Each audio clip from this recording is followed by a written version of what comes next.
Alright, good evening po sa ating lahat. So before I start, no, let me check with our attendees.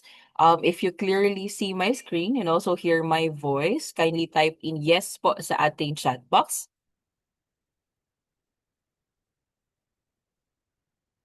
Okay, thank you to Angelo. Ayan. We have Maria, we have Marjorie. Okay. So maraming salamat po sa inyong confirmation. No? Hopefully, we maintain this kind of participation along this seminar with you guys. Now, I am Isnaira Dirampatun. You can call me Tara for short. I'm from First Metro Securities.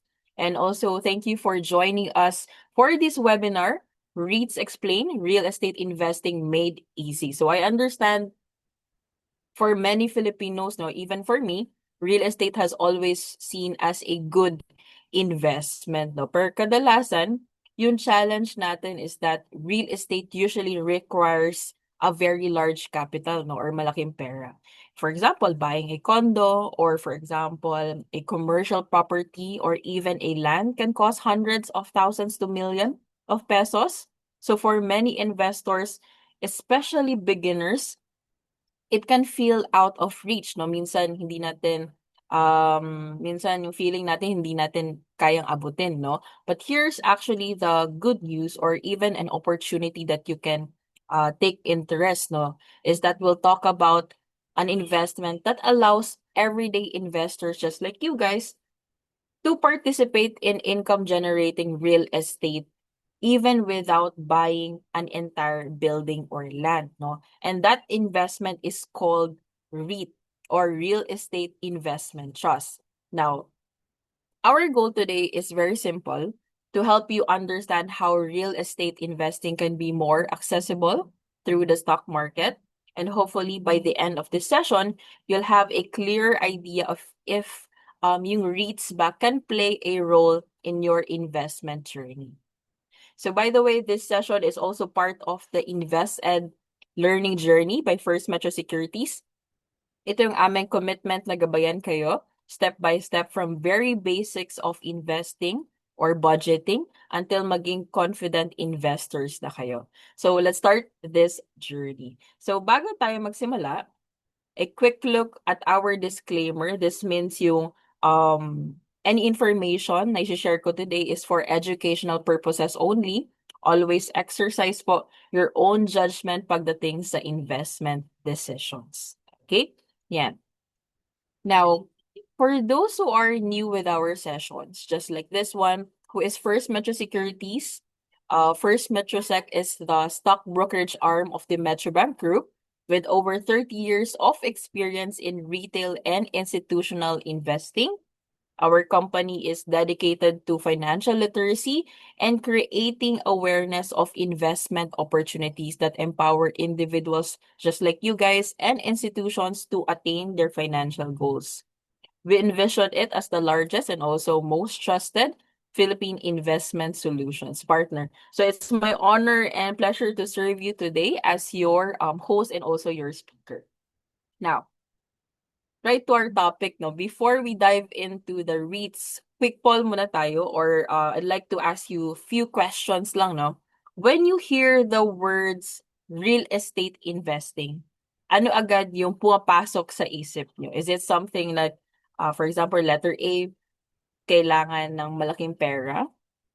Or maybe maganda siya pero matagal bago kumita or mag-earn? Or maybe some of you are thinking, gusto ko sana mag-invest sa real estate. Pero, hindi ko alam paano. Or paano magsimula. Okay? Can you type in your answers or your preference sa ating chat box? Okay. So, mix siya, no? May mga sabi dito, hindi ko alam paano magsimula, or matagal yung balik. We also have few who answered letter D, no? Already interested in real estate investing. Okay? Ayan. So actually, yung mga answers natin, very common yan sa maraming Filipinos, no? Kasi normally we think of real estate na naisip natin agad, no? Kay buying a house, condo, or land, and usually hundreds, wala na nga yung mga super cheap ng mga prices, no, when it comes to these real estate properties. But later in this webinar, we'll see how REITs make real investing much more accessible and even for investors like you. Now, another question, if you could earn income from real estate without actually owning the whole building or land, which type of property would excite you the most? No? Is it shopping malls, hotels and resorts? Meron tayong office buildings, or for example, warehouses and logistics hubs. Can you type in dito sa ating chat box? Okay. Sabi nila all, no?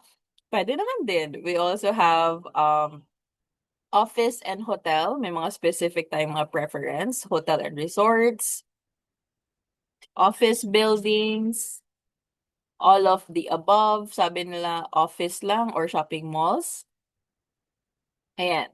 Okay. So normally these types of properties, no, are owned by very large developers or institutional investors. For example, big companies own yung mga malls na pinupuntahan natin, BPO offices, hotels, and logistics hubs that generally generate po rental income every month. No? But the good news is that through the REITs, even regular investors like us can participate in this kind of income generating properties. No? Para tayong nakikihati sa income ng mga malalaking buildings. Now,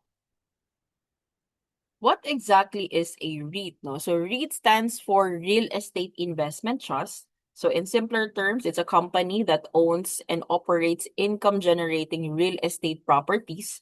Examples of these properties could be yung sinabi nyo kanina.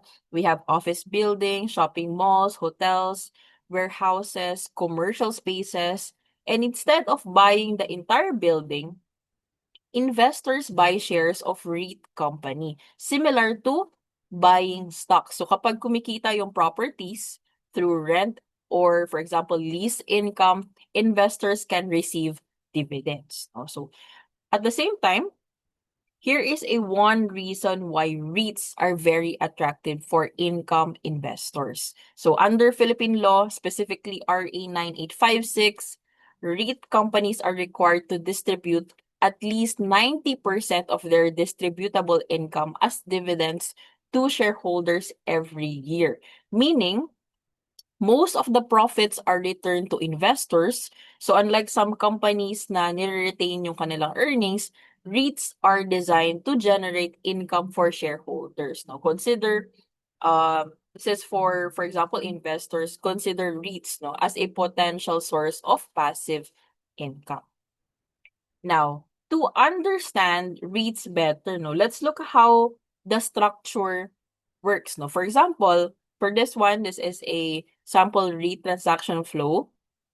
First is we have the sponsor, yung nasa nasa gitna, nasa upper side. These usually are large property developers like, for example, Ayala Land or Mega World, and then they transfer some of their income-generating properties into the REIT. Next is the REIT company itself, yung nasa gitna. Investors, the REIT company itself becomes listed on the PSE or Philippine Stock Exchange. And then, investors like us can buy shares of this company. Okay? At the same time, yung REIT naman is nag-appoint ng mga professionals. For example, the fund manager focuses on strategy and future acquisitions. Meron din silang na-appoint na property manager, handles day-to-day operations just like leasing spaces, managing yung mga nag-rent or tenants, or maintaining the building. Now, here's the important part. The tenants pay the rent becomes income, and that income is distributed to investors as dividends. So in simpler terms, tenants pay rent, REIT earns income, investors receive dividends. Okay? Now, one of the biggest advantages of our REITs is that you can invest in real estate without yung mga sakit ng ulo or headaches of property ownership, no? Hindi ka na mahihirapan because you've ever owned, for example, if nagka-property tayo, alam natin na hindi siya always passive, right? May mga maintenance tayong binabayaran, repairs, may tenants tayong na minsan hahabulin pa natin kasi hindi pa nagbabayad, or may mga delay, or for example, may paperwork tayo na kailangan nating asukasuhin every quarter, every year. But with REITs, professionals manage everything for you. So investors can simply participate in the income without dealing with operational work. Okay, now let's dive in deeper, no?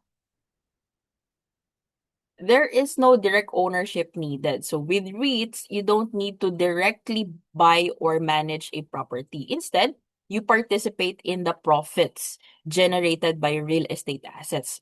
So let's take an example. No, one REIT in the Philippines is a REIT sponsored by Ayala Land Inc. It manages a diversified portfolio of income-generating commercial properties, including prime offices, buildings in Makati, BGC, industrial lands, and also malls. It had an IPO price of 27 pesos per share.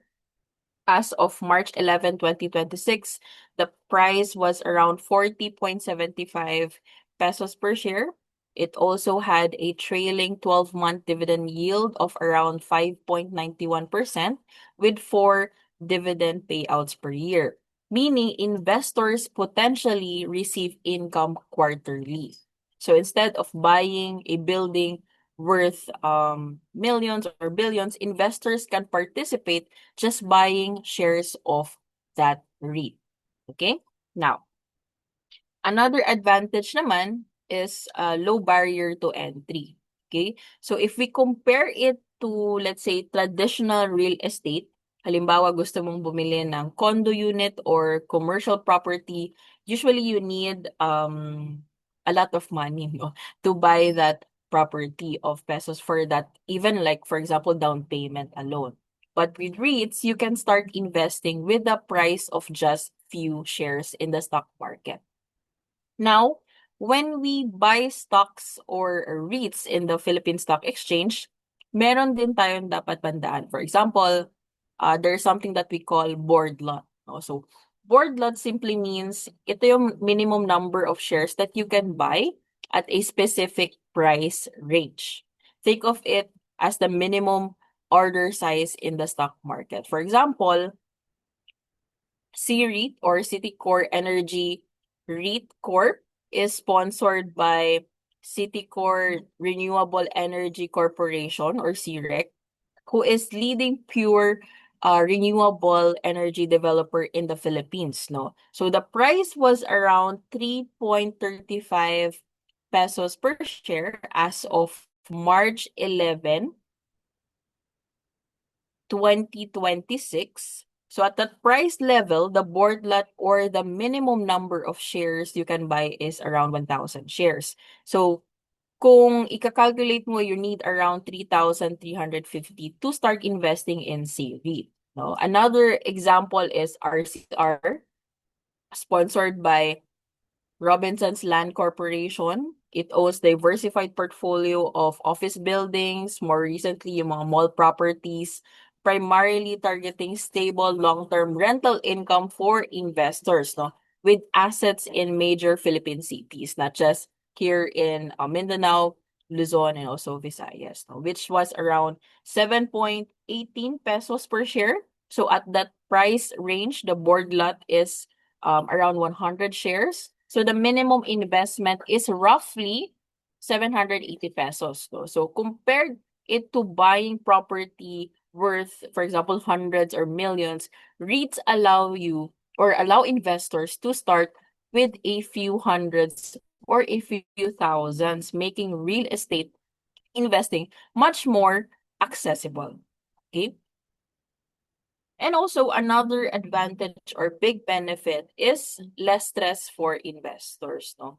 So if you own, again po, if you own rental property, you might experience mga delay in rental income, yung mga repairs na hindi natin inaasahan, and also maintenance. Sometimes yung concern ng nagre-rent is concern mo pa rin, di ba? We also have maintenance cost. But with the REITs, the property manager handle all of these, no? So investors don't have to deal with yung mga ganitong concerns na na-mention ko. So your role is simply being an investor of that REIT. Okay? Ayan. Let's also dive into more benefits of REITs for Filipino investors, no? Again po, first is the stable passive income because many REIT properties are established and also income generating. They can provide regular dividend payouts. Second one is liquidity, meaning if you, for example, if you own a physical house, it might, let's say, it might take months, no, or even years kung gusto mo siyang ibenta because maghahanap ka pa ng buyer. But with REIT shares, REITs kasi can be bought or sold during the market hours on the Philippine Stock Exchange. Third is the tax advantage. Now, Filipino investors pay 10% withholding tax on REIT dividends, which is lower compared to some other income sources or other investments. And lastly, portfolio diversification. So REITs allow you to invest across different property sectors. Like for example, yung kanina, yung mga gusto nila, prefer nila office lang or mix ba siya? Or for example, gusto mo malls lang? It helps spread risk in your investment portfolio. So mas marami tayong options, no, na pwedeng i-add sa ating portfolio. Right? Now, of course, like any investment, no, REITs also come with risk. It's important for investors to understand both the benefits and also the risk before investing. Okay? Now, first is market volatility, meaning yung REITs natin, since listed po siya sa stock market, their share prices can move up and also down depending on supply and demand. So, hindi siya isang path lang. Second is interest rate sensitivity. Generally, kapag tumataas yung interest rates, REIT prices may decline, no, because investors might shift to other fixed income investments na mas stable, for example, like bonds. And when the interest rates fall, sometimes REITs can be more attractive again. Okay? And at the same time, we have what we call occupancy risk, no? So if aalis yung mga tenants or kapag nagde-decline yung rental na rates, the REIT's income may also decrease or bababa. And since dividends come from that income, that can affect also the dividend payouts, no? So also remember, while the REITs are required to distribute 90% of their income, the actual dividend amount still depends on the company's profitability. So yung dividends natin are not guaranteed, but they are based on the REIT's performance. Yeah. Also, another important part, before investing in a REIT, here are some important things investors should actually look at, no? Number one, for you to consider is property quality. So you can ask question, for example, saan ba yung location ng mga buildings na ito? For example, prime locations ba siya? Makati, BGC, Ortigas, or malalapit sa mga tourist spots, or mas maraming food traffic? Sino yung mga tenants? For example, many REITs, no? Yung lease spaces nila, usually nandoon yung mga BPO companies, multinational firms, or large retailers. Kapag ganun, they usually tend to be more stable tenants, no? Hindi, walang delay masyado sa rentals. And next is dividend yield. No, this is also very important. So investors often compare REIT dividend yields with government bonds or fixed income or government securities, no, which are considered relatively low risk or risk-free. So if a REIT provides a competitive yield while also having strong properties, it may become more attractive for income investors. No? So when you are researching actually with FirstMetroSec Securities, the platform, Hindi lang basta-basta you look at the price, you also look at the dividend yield, which is also available with our platform. So a good dividend paying stock typically offers between 2 to 5% annually. For example, we also have the data of trailing 12-month dividend is also vital because it shows what they actually paid, not just what they might pay. So by combining these tools, yung dividend history, the summary, you can pick companies that offer not just income, but reliable income that fits your goals. No? So all of which you can see in our platform. Now, with over 200 companies listed in the Philippine Stock Exchange, including yung mga REITs natin, how do you know which ones fit your strategy? So this is where the stock screen report comes in. No? So actually, this is a bi-weekly research report that filters a massive universe of stocks, no, including yung PSEI and also a dividend yield index to find only top performing names based on specific criteria. Now, think of it, for example, a professional na report, no, that separates yung high potential investment from the noise na usually narinig natin from your friends or for example yung mga balita na hear natin on a daily basis. This report is available directly on the First Metro Securities platform under the Research Reports tab, no? Again, this is updated po bi-weekly, usually published on the first trading day following the 50th and also the last day of each month.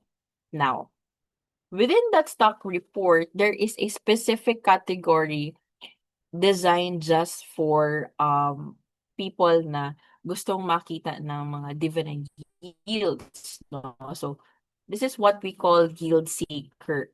So this screen is divided by its focus on stocks that offers dividend yield higher than the current 2-year Philippine bond yield, yun nasabi ko kanina. So it doesn't just look for high yields today, it also ranks companies based on their forecasted dividend growth over the next 2 years and also their liquidity, ensuring you can easily buy or sell your shares when needed. No? So essentially, para siyang, let's say, short list, no, of the best income generating stocks in the country, updated every 2 weeks. So you always have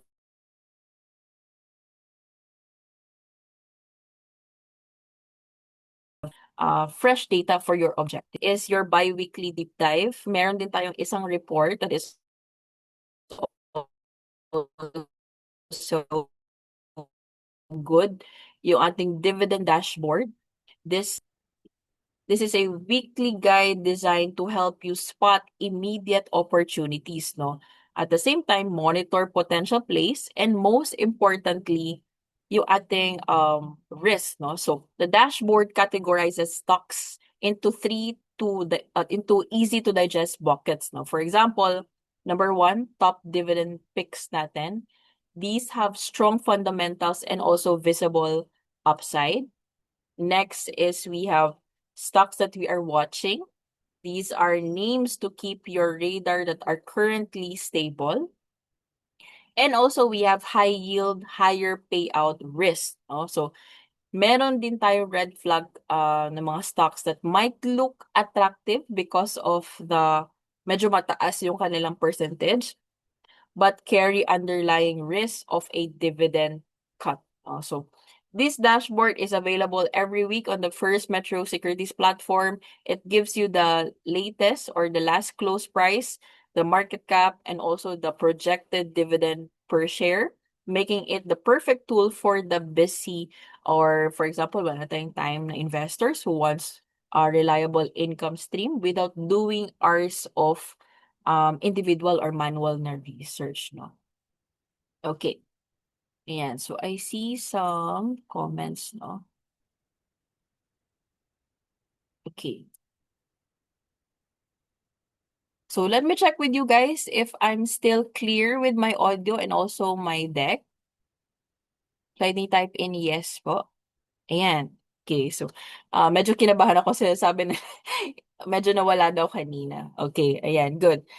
Thank you so much. Maraming salamat po. Sir Angelo. We also have Miss Anne. Okay, so to continue, no, another important factor investors look at when evaluating risk is yung growth potential. This is also important. So unlike traditional properties where the income might stay the same for many years or longer period of years, REITs can actually grow their income over time through something we call property infusions. No? So what does this mean? So yung property infusions natin happens when the parent company or the sponsor transfers additional income generating properties into the REIT portfolio.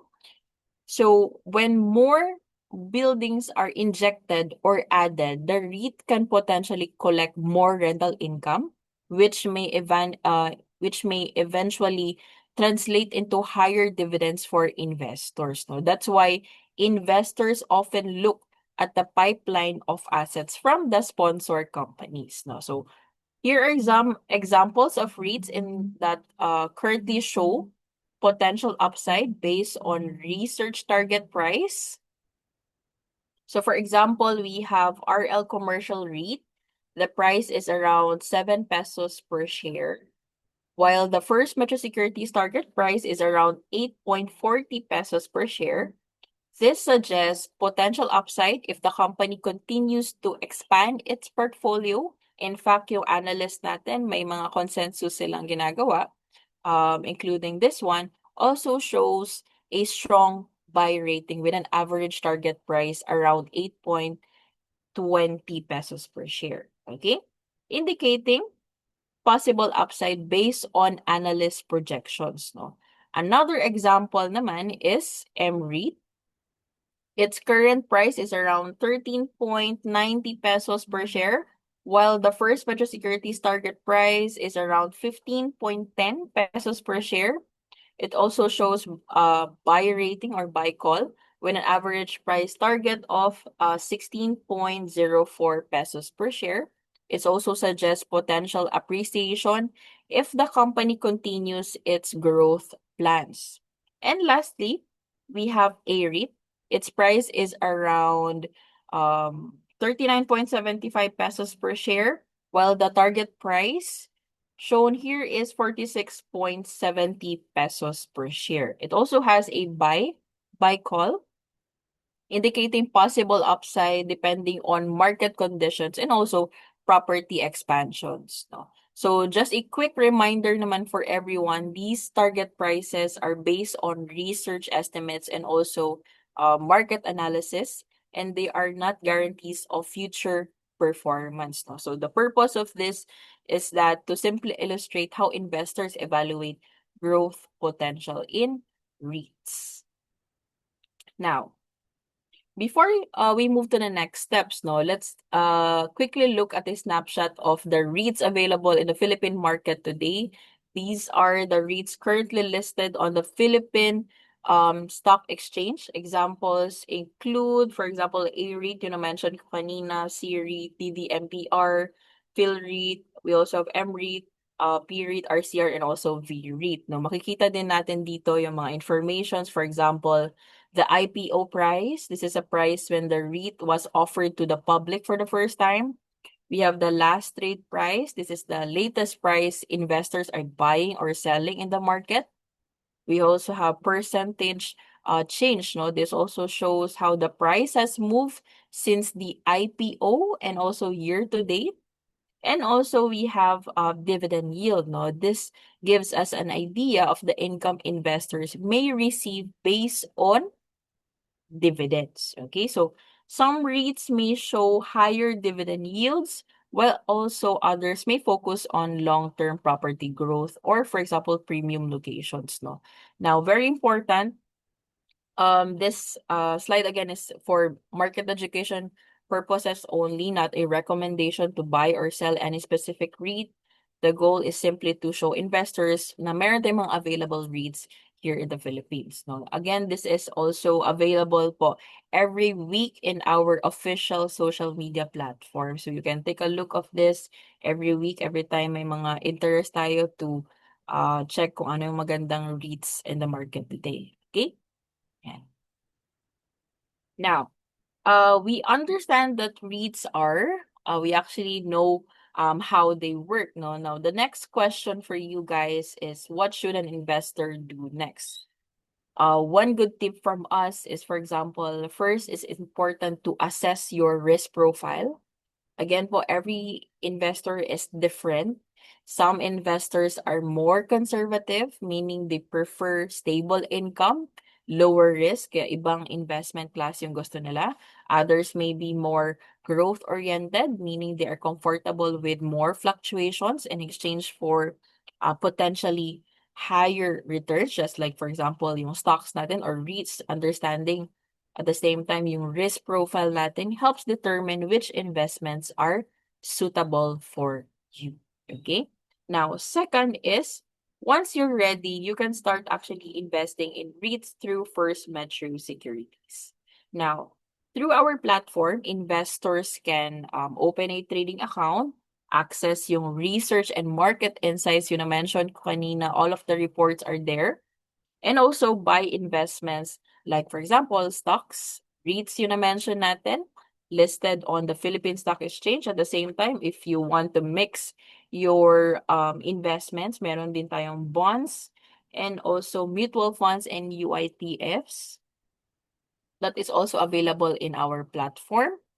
And at the same time, for those na wala pa pong account with us, should you decide to invest, no, we'd like to let you know, with First Metro Securities, you only need one account for all your investment needs, meaning you can access your portfolio using your desktop for those na mahilig po sa maggamit ng kanilang PC or laptops. You can also check out your portfolio using the tablet and even your mobile phone. We are available po naman through our through our website and also through our mobile application right now. And also when you open an account, you can open your First MetroSec trading account via the website. It's www.firstmetrosec.com.ph or through our First MetroSec Go mobile application. Available naman po with the Apple App Store and also Google Play Store. Okay? Now, for faster processing of your account opening application, please do use the seminar code March 12. Okay? Para alam po namin that you came from this webinar. Now, to summarize our discussion for today, medyo marami yung na-cover natin, but there are things na information that are available with other sessions namin na medyo advanced, no? Be sure to check that out. So again, for our summary for today, yung REITs natin provide a transparent, accessible, and also professional way to invest in real estate. No, they allow investors to own a piece of the Philippine skyline without having to buy or manage an entire building. No, at the same time, they can also offer potentially higher returns compared to, for example, yung mga traditional savings natin, while having a much lower capital requirement compared to buying yung property mismo. And also for my final tip, no, when investing in REITs, it's best to think long term, no. This allows yung investors natin to benefit from, number one, property value appreciation. Second is consistent dividend income. And third is compounding returns over time. Because in investing, the goal is not just quick gains, but building sustainable wealth over the long run, no? And REITs can be one way Filipino investors like you guys participate in the growth of the country's real estate sector. Okay? And so hopefully you're able to get those ideas more about our REITs, no?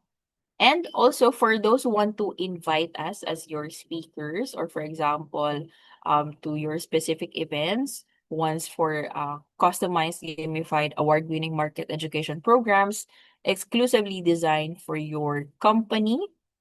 For example, yung mga employee engagement activities, school, yung mga caravans, or for example, specific lectures on financial concepts, or organization, just send us a formal invite via market education at firstmetrosec.com.ph, or you can scan the QR code that is showing on your screens right now for future reference.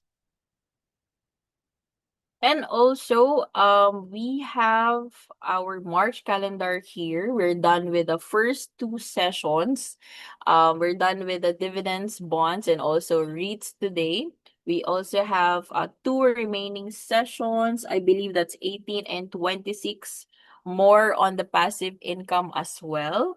So for those na gusto pang matuto about the passive income and also retirement income, that is, I think fourth session at of the March, no?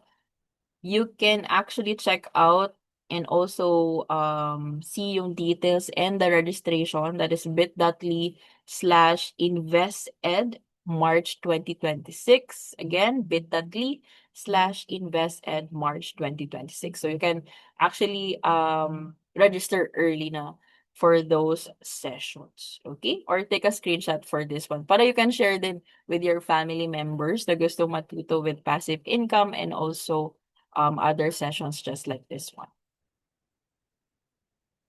And also for those who want to follow us, we have a series of official social media platforms that we are very active. For example, for Facebook and Viber community, we share those important na mga market updates, or for example, yung mga recent namin na sessions or upcoming sessions. You can check that out.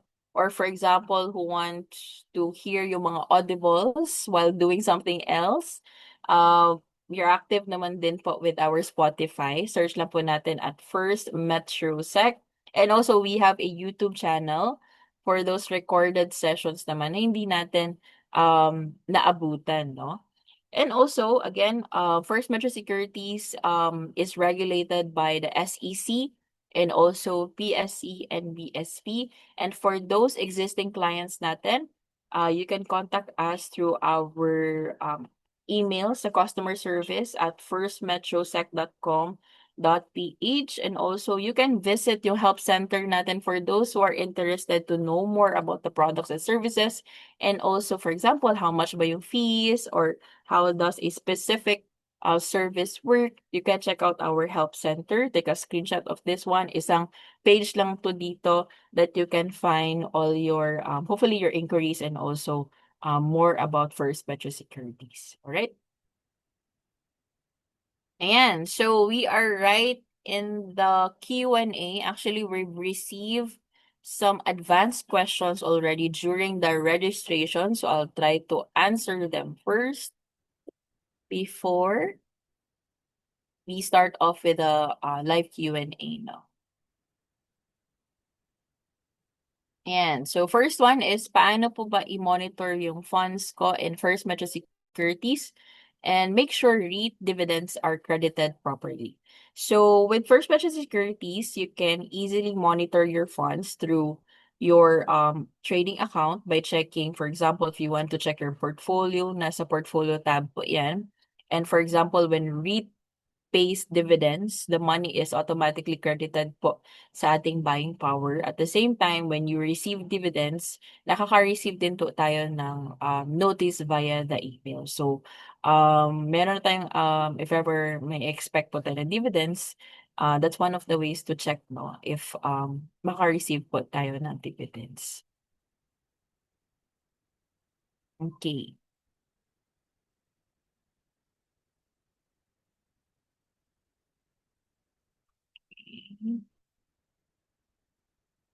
Yeah.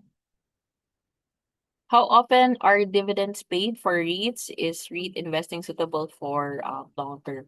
So by law po, yung kanina, REITs must pay dividends at least once a year. However, many REITs in the Philippines choose to pay on a different periods. For example, most of them pay quarterly or 4 times a year. So to check that out, actually in First Metrosec trading platform, nakikita niyo yan sa dividend history. So before ka pa mag-invest, at least you get some information how often nagpe-pay yung isang RE. At the same time, REITs are very suitable naman po for long-time investors because they provide yung steady income that can grow over time through yung sinasabi natin kanina na property infusions where the parent company adds more buildings to the REIT.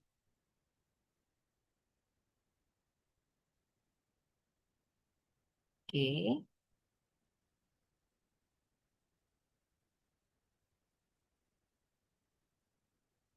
Yeah.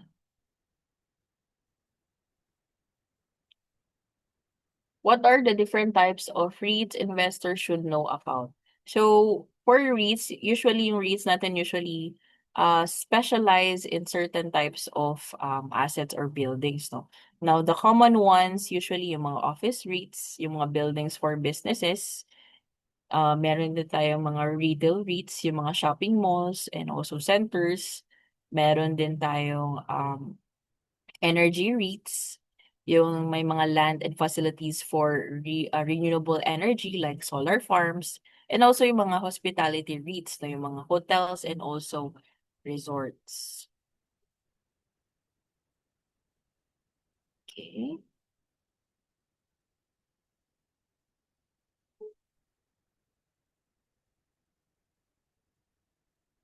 Does the FMS platform have, yeah, as long as the REITs is registered with the Philippine Stock Exchange, you can invest on that REIT naman po through our platform as well. What are the risks? Actually, na-mention natin kanina, but to recap, no, number one is yung mga price volatility, meaning the share price can go up and down based on market demand. At the same time, meron din tayong interest rate risk. Usually, kapag tumataas yung interest rates, the value of the REITs goes down. So sometimes yung investors natin, they can look out for other alternative investments na mas stable during that situation. For example, bonds.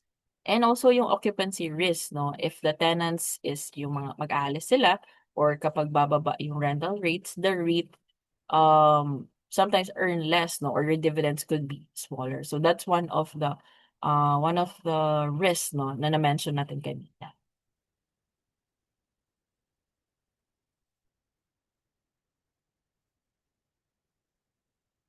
Okay.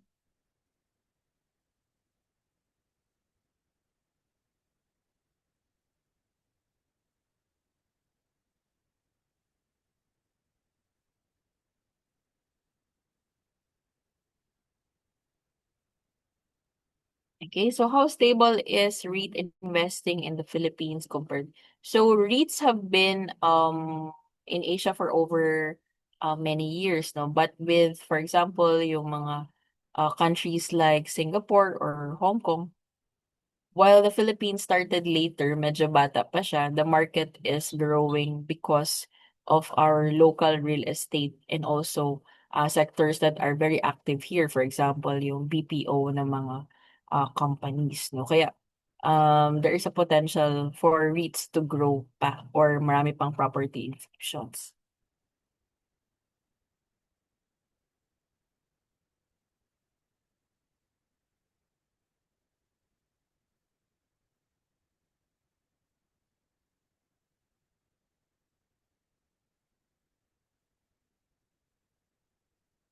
How can investors build enough passive income from investments to support our retirement? So actually we have a webinar for this one, no? So again, this will be the fourth session ata of the March natin na mga events. So be sure to register sa ating session on that.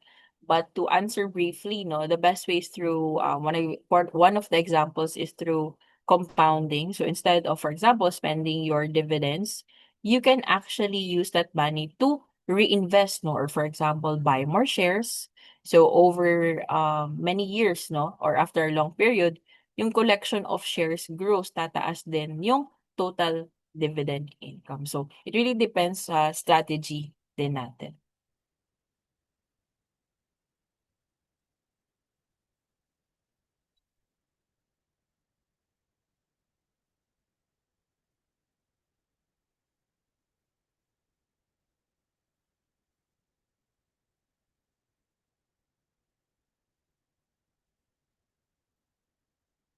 So for beginners, how can someone start investing in REITs even with a small capital? No? So na-mention ko kanina, um, low barrier to entry, meaning you don't need, for example, millions to start investing in REITs. No, you can start with just enough money to buy a minimum number of shares depending sa specific range of a listed na mga REITs that are available sa Philippine Stock Exchange, and also you can do that with First Metro Securities platform.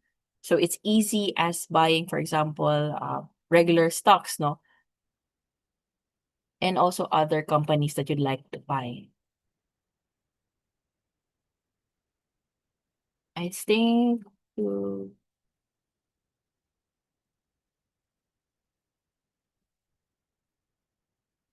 so may mga concerns tayo with the chat, no? So again, if you have any concerns po with your account or kapag may mga things na dapat nagagawa natin pero may mga certain errors on your side, feel free po to chat yung ating customer service at firstmetrosec.com.ph para ma-resolve po natin yung ating issues.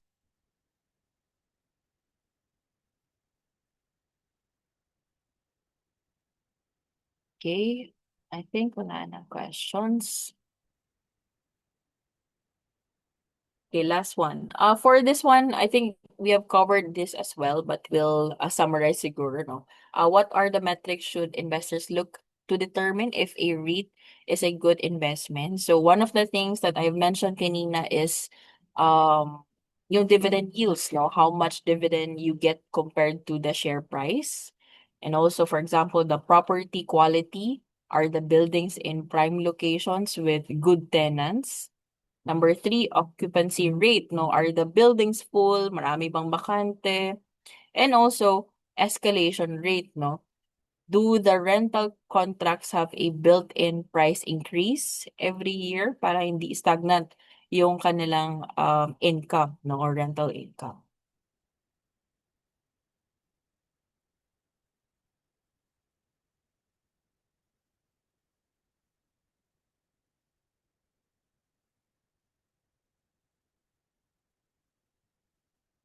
Okay. Have more questions pa ba?